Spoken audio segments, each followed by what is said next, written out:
Have you ever worked so hard that your brain stopped working properly? What if the problem isn't that you're lazy? What if you're mentally exhausted? 11:38 p.m. The blue light from Ethan's laptop filled the room. The apartment was silent except for the soft tapping of keys and the ticking clock on the wall. Another email, another deadline, another cup of coffee. Ethan stared at the screen with dry eyes. "Just a little more," he whispered. That sentence had become his entire life. Just a little more work, a little less sleep, a little more pressure, a little more sacrifice. At first, he thought this was what success looked like. Everyone around him praised people who worked non-stop, people who answered emails at midnight, people who skipped vacations, people who survived on coffee and stress. And Ethan wanted to be one of them. So he pushed himself harder every week. He became the employee everyone relied on, fast, focused, reliable. If something was urgent, they gave it to Ethan. If something looked impossible, Ethan handled it. And honestly, he liked being needed. It made him feel important. But slowly, something inside him started changing. Small things at first. He forgot where he placed his keys, forgot conversations from the morning, forgot why he entered rooms. Then the mental exhaustion grew worse. One night, Ethan spent 20 minutes staring at a simple email reply.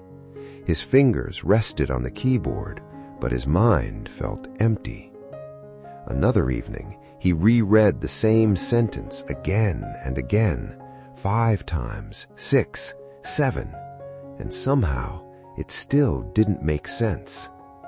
His thoughts felt slower now, heavy, like his brain was moving through mud. One afternoon, during a meeting, his boss paused mid-sentence and looked at him carefully. "You okay, Ethan?" Ethan quickly nodded. "Yeah, just tired." But the truth was different. He wasn't normal tired. Sleep didn't fix this. Weekends didn't fix this. Coffee definitely didn't fix this. Still, he kept pushing himself. Because that's what responsible people do. Right? Late nights became normal. Meals became rushed. Rest started feeling like guilt. Even when he sat down to relax, his brain refused to stop running. You should be working. You're behind. Other people are doing more. The pressure followed him everywhere. One rainy evening, Ethan visited his grandfather after work. The old man lived far from the city, in a quiet little house, surrounded by trees. The moment Ethan entered, his grandfather noticed the exhaustion in his face. "You look thinner," he said gently. Ethan forced a smile. "Work's just busy." His grandfather poured tea into 2 small cups and sat beside him quietly. For a moment, neither of them spoke. Then the old man finally said, "You look like a man swinging a dull axe." Ethan frowned slightly. "What does that mean?" His grandfather smiled softly. "Listen."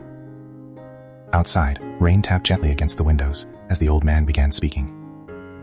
2 woodcutters once worked in the same forest. The first man worked non-stop from morning until sunset. Swing after swing, hour after hour. No breaks. No rest. He believed stopping meant falling behind. Ethan listened silently. The second woodcutter was different, his grandfather continued. Every hour, he stopped. Ethan looked confused. "Stopped?" The old man nodded.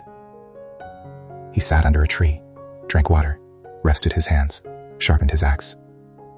Ethan leaned back quietly as the story continued. The first woodcutter laughed at him. He thought, "I'm working harder than this man. I never stop. Of course I'll win." But by evening, something strange happened. The second woodcutter had cut far more trees. Cleaner cuts, faster progress, less effort. The first man became frustrated.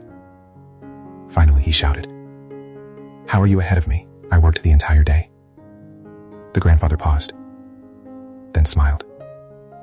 The second man held up his axe and said, "I stopped to sharpen it." The room became quiet again. Ethan stared down at his tea, and suddenly he understood. "My axe," he whispered.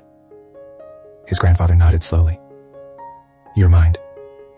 For the first time in months, Ethan stopped blaming himself.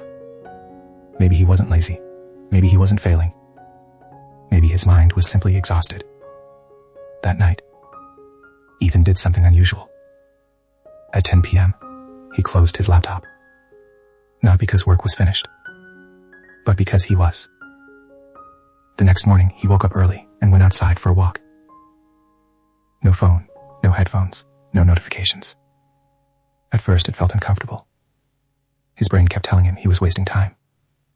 But slowly, the noise in his head became quieter. He noticed the cold morning air, the sound of birds, the sunlight through the trees. Things he hadn't noticed in months. Days later, he started sleeping better, thinking clear, smiling more. Little by little, his focus returned. Not because he worked harder, but because he finally allowed himself to recover. Seneca once wrote, "The mind must be given relaxation.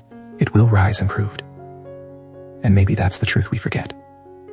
If your axe is dull, more swings won't help. Sometimes the most productive thing you can do is rest. So maybe tonight, instead of pushing yourself beyond your limit again, you let your mind breathe.